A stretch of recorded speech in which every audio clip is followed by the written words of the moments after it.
Welcome to టీ10. నేను రేవతి. కేంద్రంలోని మోడీ ప్రభుత్వం మరోసారి గ్రామీణ ప్రజలకు మొండి చేయి చూపించింది. వేతన జీవులకు మాత్రమే కొంత ఊరట కల్పించి చేతులు దులుపుకుంది. అది కూడా వారి వినిమయం పెరిగి కార్పొరేట్లకు లబ్ధి చేకూరుస్తుందన్న భావనతోనే. పైగా ఆదాయ పన్ను మినహాయింపుల కారణంగా ప్రభుత్వ ఖజానాలపై 1,00,000 కోట్ల రూపాయల అదనపు భారం పడుతుందంటూ ముసలి కన్నీరు కార్చింది. ఒక్క మాటలో చెప్పాలంటే మీ వార్షిక జీతం 12 లక్షలు అయితే అందులో 80,000 ఆదా చేయగలరు. ఏడాదికి ₹1,00,00,000 ఆర్జిస్తుంటే 5 లక్షల రూపాయలు వెనుకేసుకోగలరు. ఇది బడ్జెట్ అంకెల గారడి. దేశ ఆర్థిక పరిస్థితి బాగుండాలంటే వినియోగ విప్లవం రావాలని కొందరి అభిప్రాయం.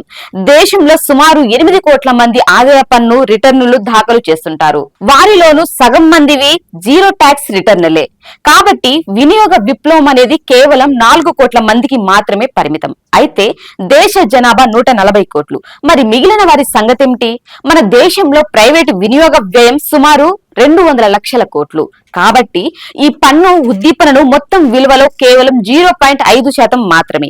ఏదో కంటి తుడుపు చర్యగా పన్ను మినహాయింపులు ప్రకటించడానికి బదులు ప్రధాని మోడీ, ఆర్థిక మంత్రి నిర్మలా సీతారామన్ జీఎస్టీ రేట్లను తగ్గించి ఉంటే ప్రజల కొనుగోలు సామర్థ్యం ఖచ్చితంగా పెరిగి ఉండేది. కేవలం 4 కోట్ల మంది పన్ను చెల్లింపుదారుల కొనుగోలు శక్తి కాదు, మొత్తం 140 కోట్ల భారతీయుల కొనుగోలు శక్తి కూడా పెరిగేది. కానీ ప్రభుత్వం ఇక్కడ ఓ తిరకాసు పెడుతోంది. జీఎస్టీ రేటు అనేది కేంద్ర బడ్జెట్ లో నిర్ణయించేది కాదని, దానిని జీఎస్టీ మండలి నిర్ణయిస్తుందని చెబుతోంది. నిజం చెప్పాలంటే అది ఓ కుంటి సాకు మాత్రమే. కేంద్ర ప్రభుత్వానికి, బీజేపీ పాలనలోని రాష్ట్ర ప్రభుత్వాలకి కలిపి జీఎస్టీ మండలిలో స్పష్టమైన ఆధిక్యత ఉంది. కాబట్టి జీఎస్టీని పెంచాలన్నా తగ్గించాలన్నా నిర్ణయ అధికారం పరోక్షంగా బీజేపీదే. ప్రస్తుతం జీఎస్టీ గరిష్ట రేటు 18%, లగ్జరీ రేటు 28%.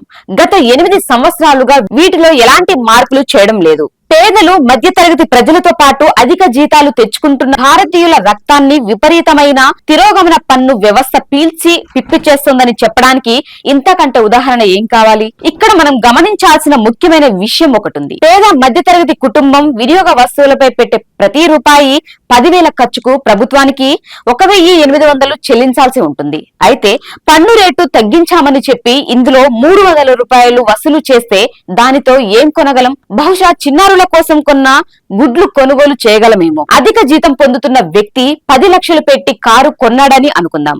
జీఎస్టీ రేటును 28% నుండి 22% తగ్గిస్తే 60,000 ఆదా అవుతాయి. కానీ దానితో అతను తన కుమార్తెకు ఓ ఐప్యాడ్ మాత్రమే కొనగలడు.